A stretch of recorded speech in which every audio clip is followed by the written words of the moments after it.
Actus reus is a Latin phrase meaning guilty act, an act which is forbidden by the criminal law, one of the two elements of a crime.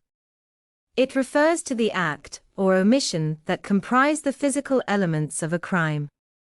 Actus reus includes only a voluntary affirmative act, or an omission, failure to act, causing a criminally prescribed result.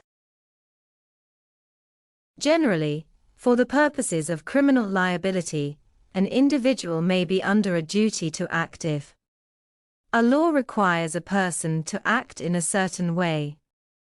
A contract requires a person to act in a certain way. Some special status relationship exists that creates a duty to act in a certain way, i.e., parental responsibilities. A voluntary assumption of care creates a duty to act in a certain way. The individual created the risk.